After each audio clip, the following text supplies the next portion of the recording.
All right. In the gaming community, this game called Pragmata, this little girl here is a robot. And if you don't play video games, I don't really play video games. The gaming community is terrified for what they're about to do to this little girl.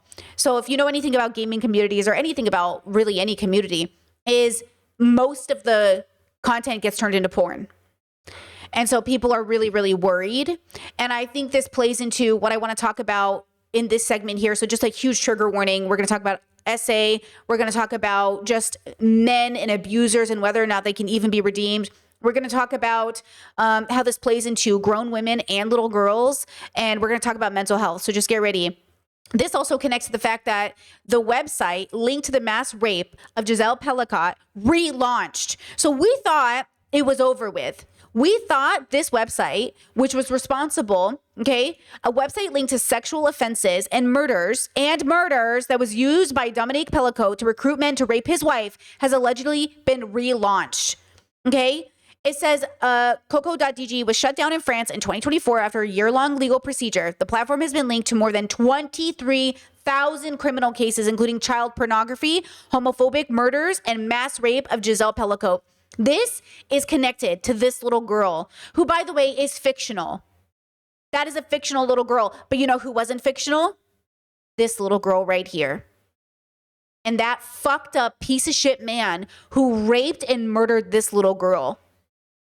So I want you to keep that in mind, that this doesn't just exist on the internet with disgusting human beings making disgusting content of a fake little girl. It exists in real life where men kidnap little girls and do disgusting, horrible things to them. So let's just really lock in right now. And if this is too much, please walk away from this segment, because God knows it's been weighing on me as I've been thinking about how to present it to you. Okay? So first, let's bring in this TikTok here to give you the rundown on the gaming community.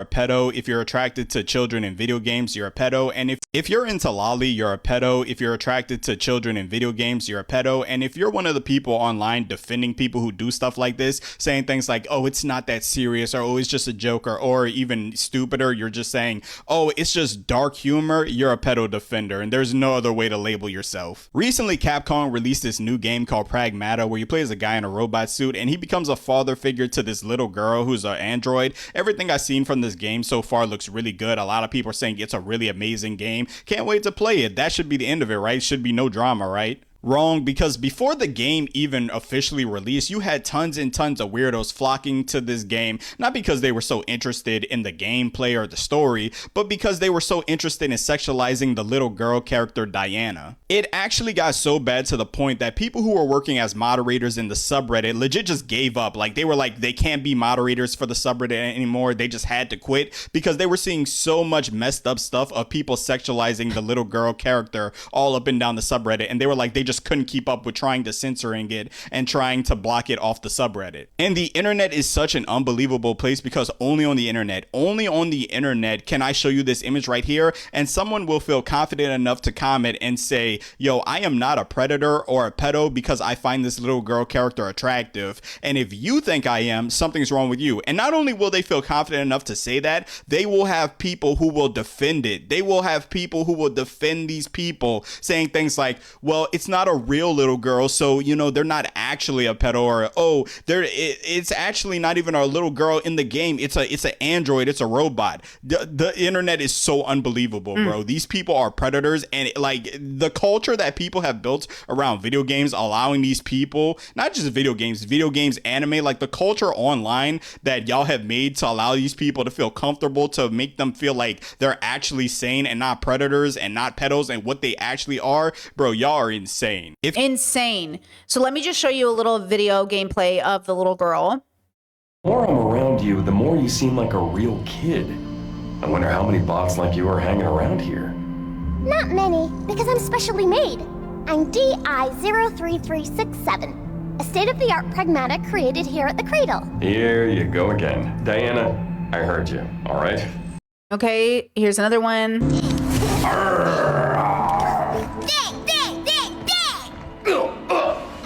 You got me. Yeah! I did it! Okay, so you have some idea. Just like a cute kid, it's supposed to be like a father-daughter game. It's supposed to be like sweet. And listen, I think men get to exist in a world where they also get to dream about being fathers and father figures. The dilemma is that people are turning this to a daddy moment. And this is why I say to you, being a father and being a daddy on the internet is a very different role. And the fact that people want to be her daddy is the problem. And by the way, this plays into real life. Real life. This doesn't just exist on the internet. This isn't just she's a robot, she's animated. It transfers over to little girls like Athena who were killed. This little girl, this is the last picture. It was a video, a last snippet of this little girl before this man raped her and killed her, strangled her to death. Huge trigger warning from this moment forward, okay? Let's learn a little bit about the case. Athena Strand. Today in the Athena Strand trial, the judge warned everyone in the courtroom, if you can't handle graphic evidence, leave now. And many did.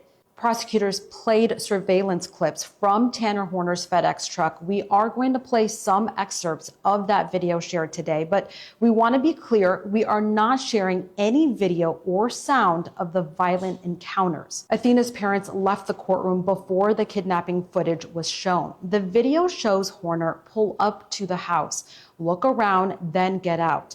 A few minutes later, he walks back toward his van with Athena following behind him. She looks inside the van. He picks her up and puts her in and shuts the door. Inside, Athena asks him over and over, "Are you a kidnapper?"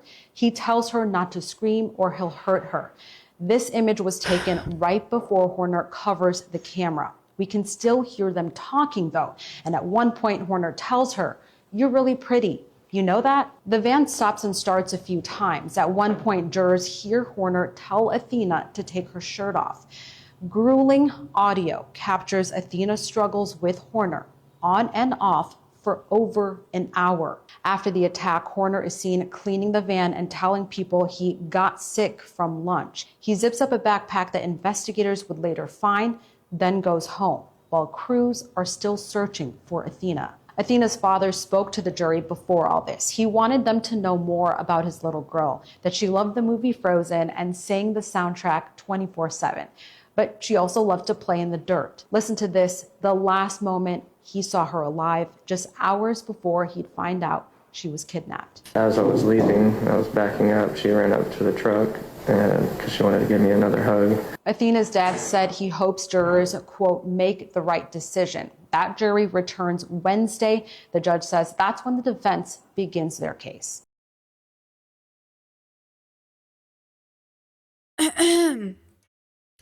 Here's footage of Tanner in court. They're showing in court the footage of inside of his truck. Apparently this is him touching like her backpack or something. So here's just after the fact.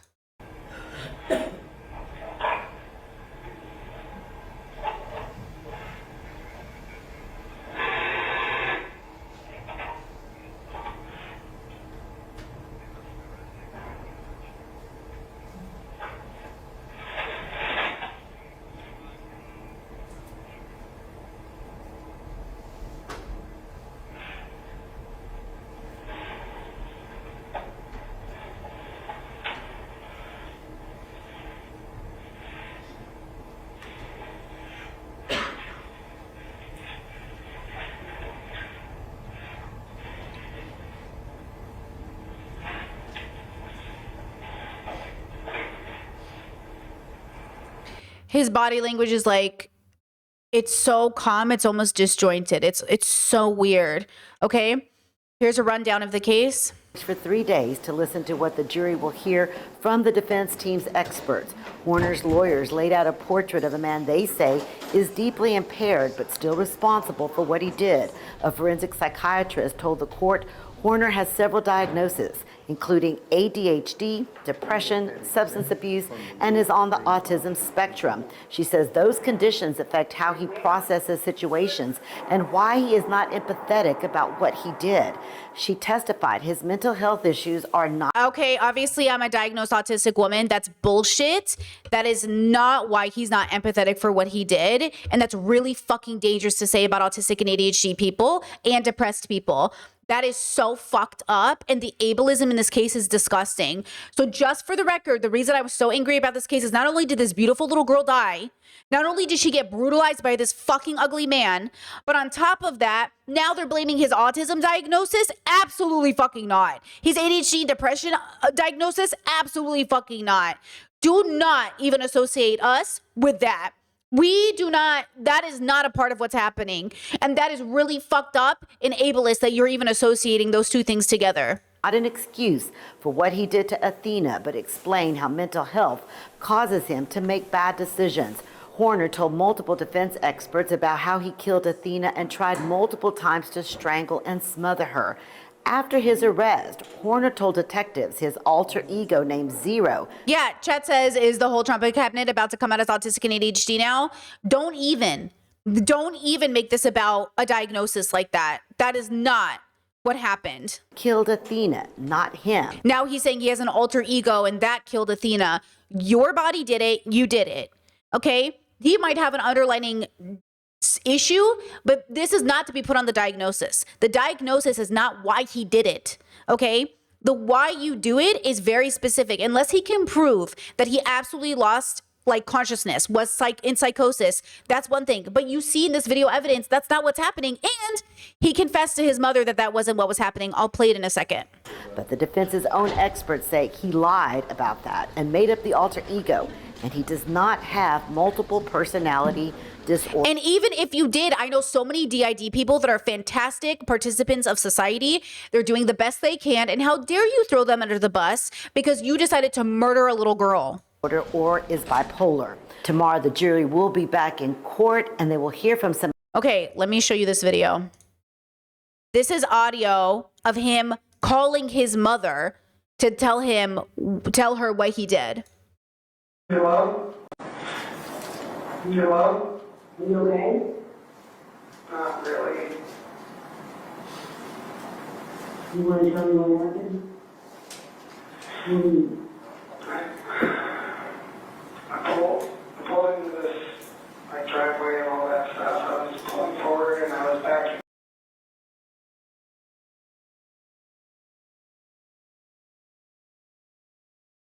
up.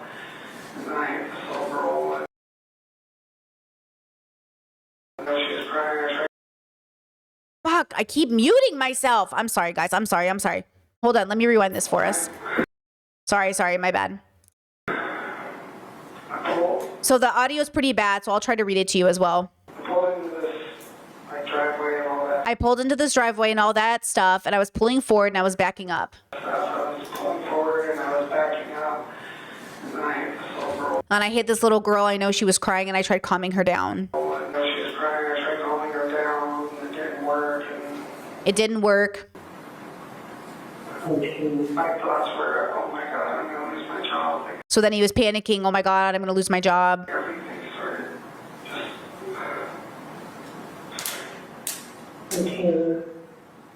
The mom says, oh, Tanner, I didn't know what to do, Mom. I didn't know what to do, Mom. Did she die on her own?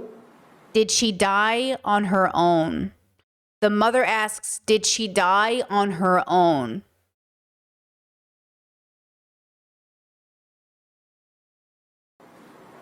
No. And he says, no. Task force, FBI, was here. Apparently the mother knows how he gets and knows her son had problems, which is why I say it is mothers, it is parents, it is family members who do nothing, which is why I will not be quiet about what my brothers have done, because every chance I gave them personally to not make it worse and to seek recovery, they chose not to. And who are the two people defending them the most? My parents. And who are they not talking to right now because they refuse to hold my brothers accountable? Me. And who's the most annoying person in the family right now? Me. Who do they blame for all of this? Me. Because I'm the one who's causing a problem, even though they were the ones who did what they did. And this is why I say it is your family members. It is your community. It is people who know there's something going on and they do nothing about it. So I will continue to be the most annoying person in the family, and I will continue to bring it up every time someone mentions it. And I will not let it be casual or let people, oh, well, nothing. I'm sick of it because this is exactly what happens. All my life, conservatives said if children came forward, they would protect them. Well, the children came forward and they were not protected. So make it make sense. And I swear to God, even if one of my brothers did this, I swear my parents would say he was possessed by demons. This is what porn does to people. Instead of actually just holding the men accountable for the way they feel entitled to little girls' bodies. Instead of just holding them fucking accountable. They ransacked the house. They ransacked your place back there. The task force, the FBI, they ransacked your place. They searched up everything. They searched up everything, so. Tanner, I just hope you do nothing weird to that little girl. Tanner, I just hope you do nothing weird to that little girl. Doesn't she already know she's dead? She knows Athena died. He just told her. Tanner, I hope you do nothing weird to that little girl. The fuck? He said I didn't. I didn't do that. Okay, I didn't think you did. I didn't do anything like that. I didn't do anything like that, he said. I didn't think so. I didn't think so. I didn't think you were a pervert. Oh, yes, she did. Yeah, she did. I love you, and I'm so sorry this happened. Oh, she knows. So it's okay for him to murder Athena, but it's not okay. Make it make sense. It's okay for him to murder Athena, but it's not okay for him to, do you know what I'm saying? He just admitted he killed her. I'm so sorry this happened. I'm sorry you did. Well, there's some sadness for Athena. I'm so sorry you did that to this little girl. That poor baby. I know. I want you to pray for her. I want you to pray for her and her family. I'm so sick of the fucking religious acting like they care. And her family. We just awful less than that truck. No, Chat says she thinks he hit her with his truck, right? That's what he said. I hit her with my truck. And then she said, did she die on her own? And he goes, no. So she knows Athena didn't die from getting hit by the truck. The implication is that he killed her, right? It doesn't have a backup camera. Well, it has a backup camera, but it doesn't work. It hasn't worked for like 2 months. I love you and I'm sorry this happened. Please pray for that baby and pray for her family. And Who called 911 on him? Was it the mom? That's what I want to know. Or no, did they catch him? we're all prayers too, okay? Don't hurt yourself. Don't hurt yourself. Don't hurt yourself. Be strong, okay? It's so disgusting. But I think it's all connected. I think this is all connected to, you know, this video game being sexualized, this little girl in this video game being sexualized, right? To the website that, oops, where is it? Hello? To this website being reinstated, right? To the fact that Athena, this picture will haunt me for, I don't even know how many more years of my life, maybe all of my life. This picture will haunt me. And now for them to bring in autism and ADHD, I'm so angry. I'm so angry. Okay? Now, I want to talk about this because this also coincides with the recent story of the father who killed 7 of his own children and 1 extra, so 8 kids total. And I want you to understand that at the end of a man's action, so ruthless are the survivors, right? Are the survivors, right? So I want you to hear from this lady we heard from yesterday, right? This is Tabitha Taylor. This is the Shreveport. I feel like I'm definitely saying that wrong. City council member. Just listen to what she's saying because I think this is really important about domestic violence. Think about the mothers that are the survivors, because there are 3 mothers at this point. One is in surgery at this time that are going to be faced with immense pain. That's going to need all of us, the community long-term counseling, the father that is left here to grieve their child. And I want you to remember that more than anything, because it's people first. It's not your stories, it's not who posted first, it's them. It's all about them. And that as a community, as a nation in this country, and for all of the accolades that we have received here, the prayers of support from Canada, from Belgium, that I want you to understand that domestic violence is nobody's joke. It is real, and these are the residual effects of what happens. I want you to think about. And then I want to end on this story here. I've been following Miss Aisha. She's really interesting. She's been talking about recoverability in abusers, and specifically in male abusers, and whether or not therapy can help them. She kind of does advocacy work that says, no, therapy is not going to help an abusive man. And I think if I want to if I want to speak for myself, I would say what I hear from her message, right, is that therapy cannot help people who don't want to get better, and abusive men who feel entitled to your bodies will not get better. Like this man, Tanner, killing Athena, like, how disgusting and entitled do you have to be? An hour of struggle. I would not have been able to be in that jury. I'll just tell you this right now.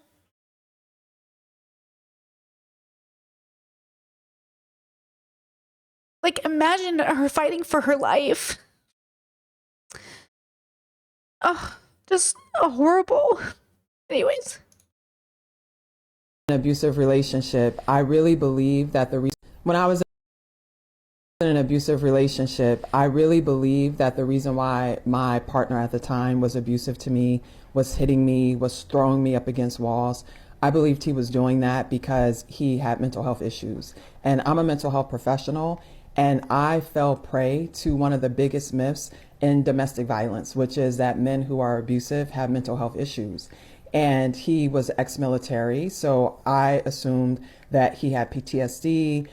He talked about childhood trauma. And because I'm a therapist, he really weaponized my compassion and my profession against me and would say to me, well, if you don't believe I can change, then your entire profession is a joke.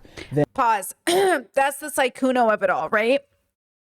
The psychuno of it all. Every man that I have ever tried to help will say, how dare you give up on me? How can you give up on me? Aren't you the philosophy girl? Did you believe in therapy? Aren't you the girl who says everyone can get better? Yeah, everyone who can get better if you try.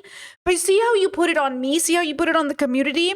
You see how it's always at the expense of women and little girls and little boys? Like, that's the problem. Is like, yeah, we think you can get better, but you don't want to get better. And then you're blaming us.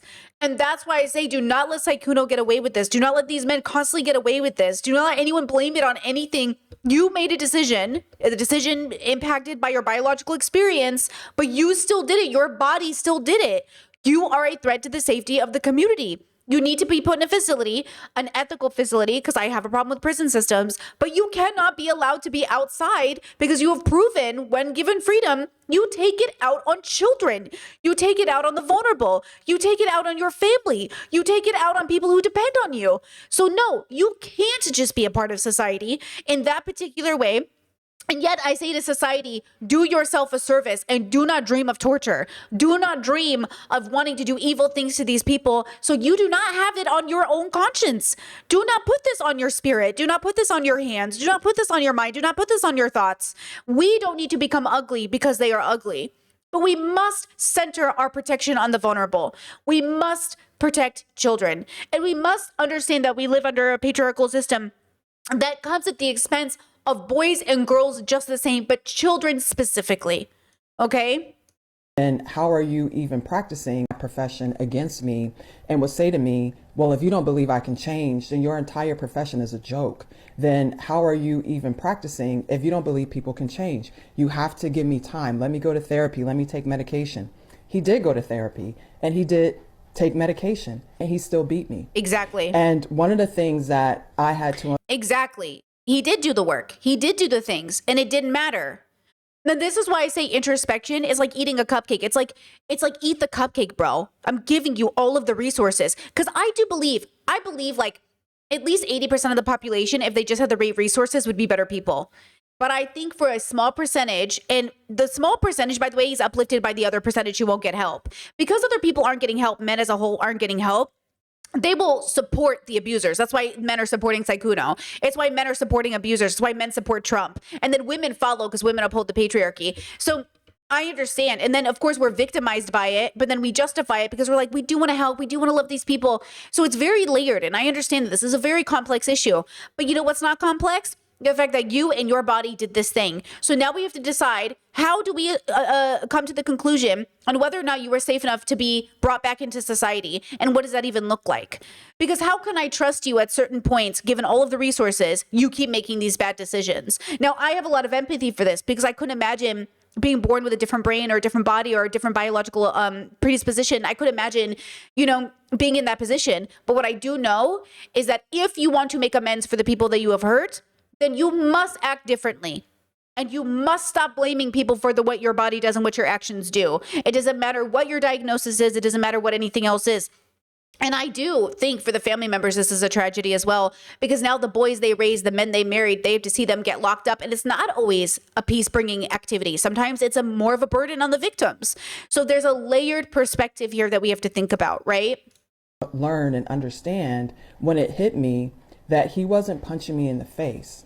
At the time, I was on television. I talk about this all the time. In Las Vegas, I was on television several times a week talking about mental health issues. And he never punched me in the face. And so when I thought about it, and after I read the book, Why Does He Do That? He makes it seem, and men make it seem like they're out of their mind. But he's not out of his mind. He's making a conscious choice to hit me in places. And I want to be clear. I don't think men are inherently abusive. I don't think there's a biological, I'm not a bioessentialist. Like, I don't think men are biologically predispositioned to be predators. I do think that all of these years of patriarchy and conditioning have absolutely impacted people for the negative. And both her and my chat are suggesting this book. So note to self. But I want to make it clear that I don't think men are inherently evil. But I think the world is evil, and I think we make evil men because we raise evil children, and then we don't give these kids any chance to be anybody else because we're too tired, and for us, it's another Tuesday, and we're exhausted, and then these kids, it's their whole childhood, and they're not guided. Like, children eventually become adults. That's why you have to focus all of your resources on children. That's why this administration, the Trump administration, saying they give a fuck about families, conservatives saying they give a fuck about families, but they're not doing anything to keep families intact. They're not doing anything to keep families educated. They're not doing anything to help families pay for housing and groceries. They don't care about families. They love to see families torn apart. They love it so much that right now, military soldiers are protesting this government because their husbands are deployed in places they don't want to be right now, like Iran. These military soldiers, which we can talk about, they shouldn't have signed up in the first place, but they don't even want to be there. And their family is protesting to bring them home. And that's the problem. They don't care about your family. They don't. But then I have to beg the question if you even care about your family too. Because you keep having babies, you keep bringing children into the universe, you keep dating these men, you keep dating these women. And the question is, when is it our responsibility? Always. When is it your fault? Never. It is not your fault for being with an abuser. It is your responsibility, though, for recognizing when you're bringing kids into that bubble, when you're bringing kids into that reality, because now you have brought a vulnerable person into this world with this abuser. And I still say to you, you are not at fault for your abuse. And yet we are all responsible for how the way that the world is. But yet, and this is the insidious part of patriarchy, the victims will be blamed with the most, and they will be given the most responsibility. We will be more responsible for believing our abusers than the abusers will be for being abusive. And that's bullshit. So do not get my words twisted. I did never want to signal to people that you need to victim blame. No one is being blamed. Everybody is responsible. And I want to encourage you and let you hear this woman's words. Let you hear her so deeply in your soul, it changes you today. He is who he is. If he was going to be someone else, he would have been. The only person you can bank on is the person they are right now in this moment. When I stopped dating for potential, the most significant thing in my life changed, which was I was able to bring people into my life that were better. And specifically, I picked a partner who I would be fine if they were this way forever. Obviously, we'd always grow, but for once in my life, I didn't date for potential, and I'm married to the greatest person. I've had the best marriage. It's been a great experience. But every time before that, I always dated for potential. And every time before that, I was let down, no matter a person's gender, no matter their gender. I was always dating for potential. Oh, one day they'll grow out of this. One day they'll be better. We're so young now. Maybe they'll change. And I was waiting for those people to change. If you can date someone for their most present self, you will have the realization that this isn't someone who's just suffering. This is someone this is who they are right now, right? that people can't see. I'm gonna Out of rewind their it. mind.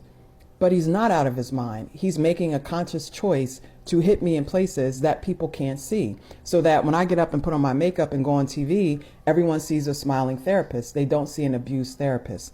And what I had to learn was that he was doing exactly what he wanted to do. And at one point, he said to me that when I disagree with him, he feels attacked. And he feels like he has every right to defend himself.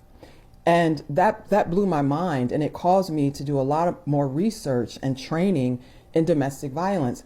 And also my sociology part kicked in, and I started to think more deeply about patriarchy and the way that it gets men to think, the way it shapes their thinking. And that's one of the reasons why therapy is not effective. And what my ex would say to me. P.S. I think it's really interesting that the book you guys are recommending, also the author might have controversies. I just Googled it, and apparently there's a chance they actually are abusive as well. So isn't that the irony? Isn't that the irony? Read the book, see what you can get from it, but be careful of who you trust. Because even a predator or even an abusive person can write an amazing book. That doesn't make the person a good person, right? So amazing. I just read a post on Reddit that said, this book saved me from a 20-year abusive relationship. It's so sad to hear this about this author. So again, just focus on that. Focus on learning what you can. You don't have to put people on a pedestal because they wrote something that made sense to you or they made a video that made sense to you. Don't worship the person. Focus on the ideas. Was me having an opinion was disrespectful. Me saying no, I could never say no to this man. Me saying no to him was disrespecting his authority as the man of the house. Gender needs to be deconstructed. Exactly. So first he says, oh, if this is your job, you can't abandon me. That's the weaponization. That really works because it's like, fuck, this is my job. How could I abandon you? That feels really bad. 2, you can't question me because then I feel attacked. And then I'm a man, so you especially can't attack me. You see? It was my house.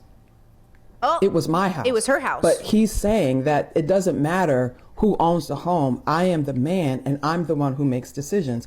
And anytime you disagree, you're going to pay for it. Mm-hmm. And so the reason why domestic violence is not a mental health issue is because men who are abusive to women are having very clear, very organized, very intentional choices and decisions to harm and punish women. When women say and do things that they disagree with, you don't have the right to make autonomous decisions for yourself when you are with men like this. They feel like they have dominion and power over you. And if you say no, they're going to punish you until you do exactly what they want you to do. And if you still don't do what they want you to do, then they feel entitled to take your life. They don't feel bad about it. There is no treatment for them. And I need the connection of domestic violence and mental health to stop.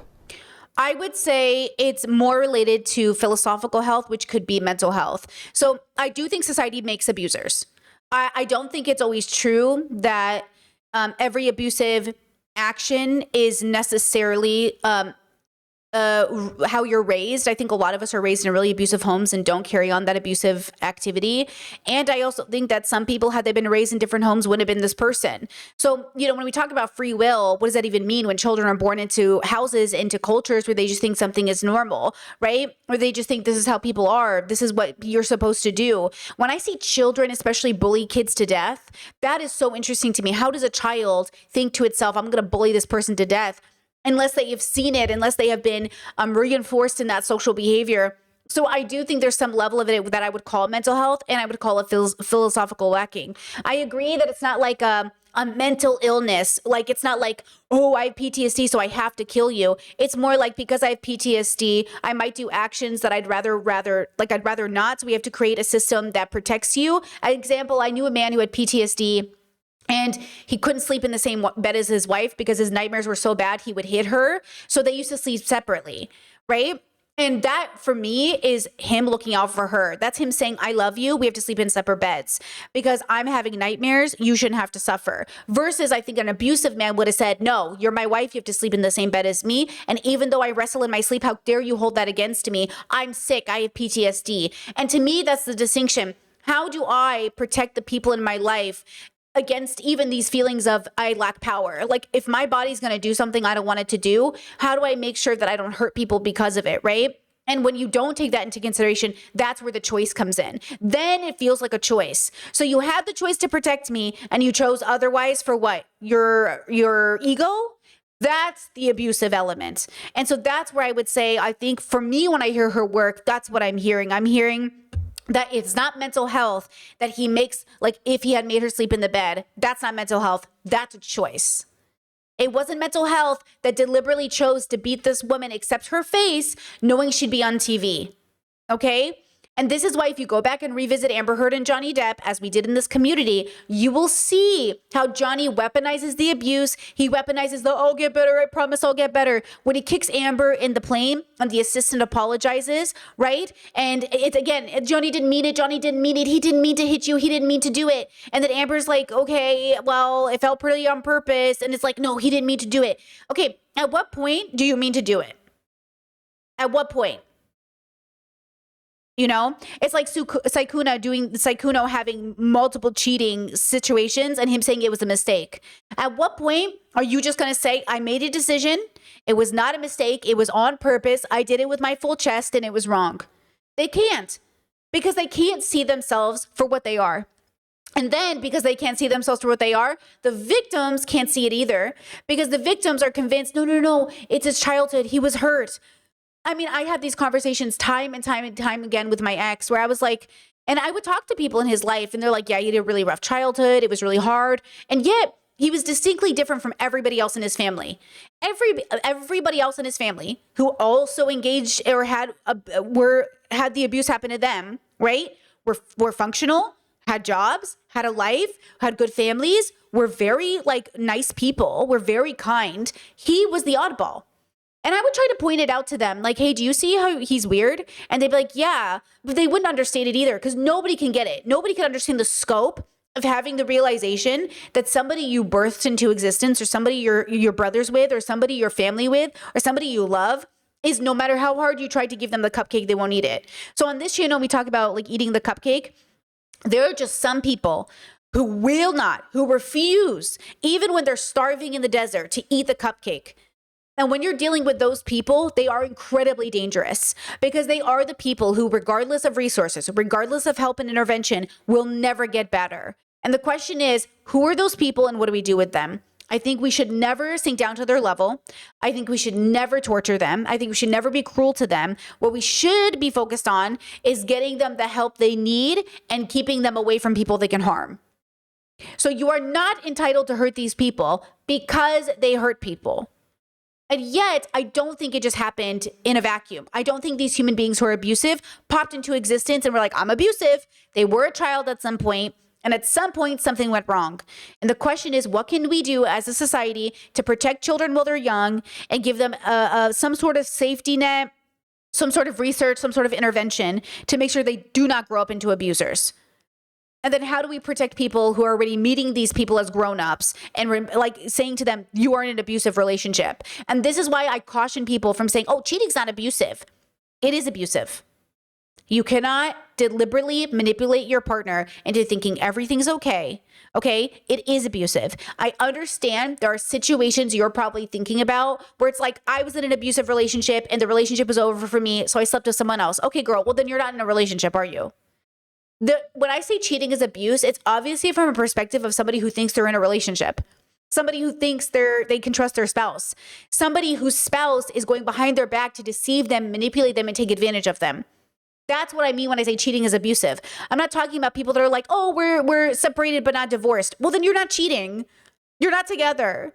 Cheating is a deliberate decision to break a promise you've made to stay within the confines or restrictions of the relationship, and you went outside the boundary.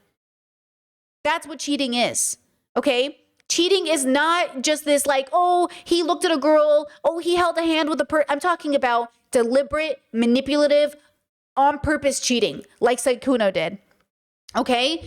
That's very important for this conversation for people to understand, because I think what happens is someone will say, oh, like you cheated, and they'll just imagine like, oh, he liked a picture on Instagram, and everyone's like, whoa. And it's like, okay, just everybody calm down.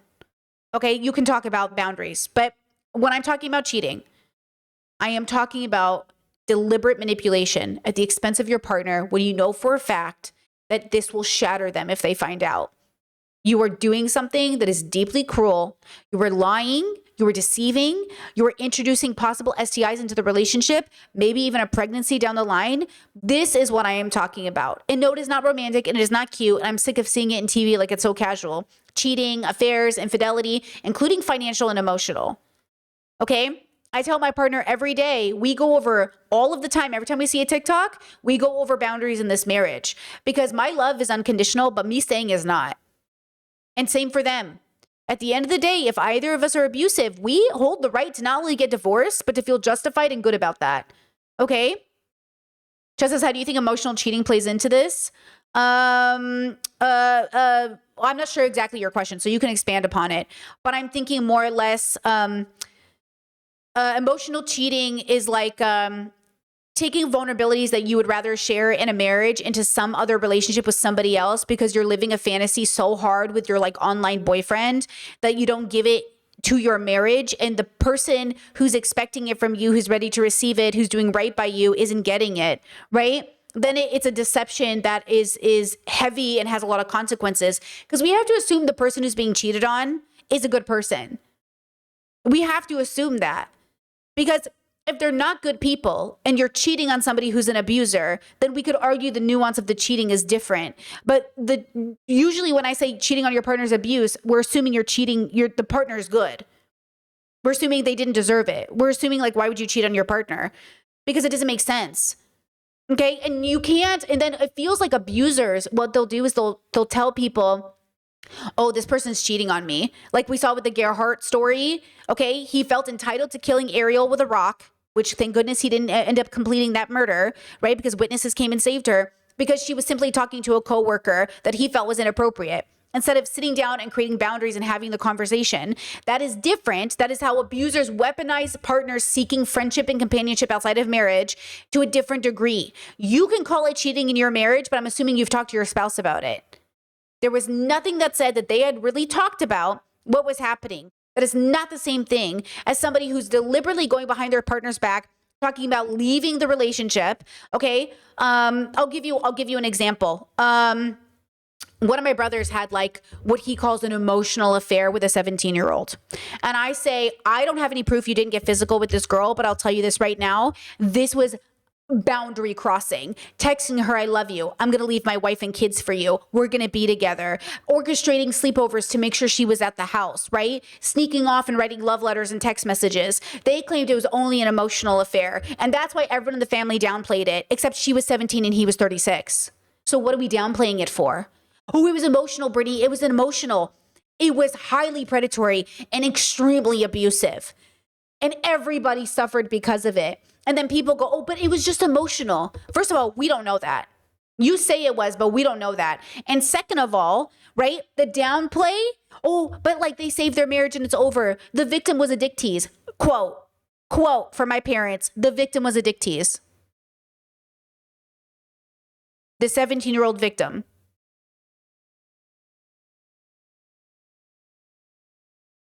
I'm sick of it. I'm sick of it. I'm sick of it. No more. No more. No more are we going to tolerate excusing abusive behavior because it doesn't, quote, fit the threshold for what you consider abusive. Because even when children in my family, as young as 5 and 6-year-old, came forward with other family members, they were considered a part of the problem. Well, the predator was invited to the get together. I will never let it go. How many people, countless people in my family, have been with children or engaged with children, and in the name of culture, we have maintained a sort of nobody talk about it. I'm so fucking sick of it. My grandma married at 10 years old. I'm so fucking sick of it. I'm tired. You're tired. We're all tired. It's abusive. It's predatory. You were purposely engaging with children. You were singling them out. You were lying and deceiving them. And then to blame these children, I'm so sick of it. So no. Even though I unconditionally love my family, the us interacting is conditional. And this is my condition. And this is the problem. So, I know this is a heavy segment, but I promise you it all connects. I promise you it all connects. And you know why, by the way, do you know what my mother, who upholds patriarchy and has internalized misogyny to a T, says? He never would have done this. He, insert 3 of the names I could mention, 4 of the names I could mention to you, 5 of the names I could mention to you. He did this because of porn. If porn didn't exist, he wouldn't have done this. Girl, don't talk to me about porn right now. Don't talk to me about the porn industry right now. And that's the problem. Oh, the demons, the porn. I'm so fucking sick of religious people for pretending that it's never the fault of the person who does it. And this is what I'm saying, how casual we are to bring babies into the universe. How casual we all are to drop our kids at people's houses. And so listen, my farm brother, who has a very strict policy of who can be alone with his kids and basically no one. People, I understand it's a little extreme, but honestly, at this point, fuck it. It's not, again, I think it's a little much, but also I'm glad that he's at least trying because he's sick of it. I'm sick of it. We're all sick of it. And God forbid anybody ever touches my nieces and nephews. God forbid, I will, you know what I'm saying? So I would rather my brother be super strict, okay? And there's always this problem where, yes, it hurts people's feelings, but at some point, we don't know who it is because we already know it was family before. So who's it going to be next time? And I'm sick of it. So yes, in the future, I think there would be, quote, people the kids could be safe with, quote, blah, blah, blah. But more than anything, at least he's trying because God knows nobody else in the family is. Okay? And that's the problem. So again, when I cover these stories, the reason I am so passionate is because I've seen the end results of ignoring men's predatory behavior. It always ends up with children and women being the victims. And I'm sick of it. And we're not going to stand for it. We're not going to tolerate it. And watch all your favorite YouTubers defend these men. Watch all the people who sit there and go, what's wrong with this YouTuber? What's wrong with this YouTuber? Be very fucking careful. And be very careful of your favorites with microphones who everyone keeps ignoring all of the behavior they are given. And let me tell you, this is why I'm not surprised if anything comes out about these people. Because you are doing nothing to change your ways. You're not doing anything to say, oh, that's how we were in 2010. We're not going to do that anymore in 2026. But it's 2026 and people are still doing it. So be careful, because I got a comment today I even blocked. And they're like, oh, Brittany's acting like she didn't do this years ago. XY, insert thing here, oversharing things about her sex life. It's 2026. Am I doing it now? No, I haven't done it in like 6 years. I've tried really hard for the last 3-4 years to double down, triple down, and make sure that I am not oversharing with my audience, to make sure I am showing up professional, right? But isn't it interesting that they are going for somebody who changed, but then they won't go for the guys who are still doing it in 2026? That's the point. If you're still doing it in 2026, do not talk about me who hasn't done it in years. I don't want to hear it. I don't want to hear it. Okay? And remember that. Remember, women will always be held more accountable than any of these men, because that's what patriarchy does. That's what patriarchy does.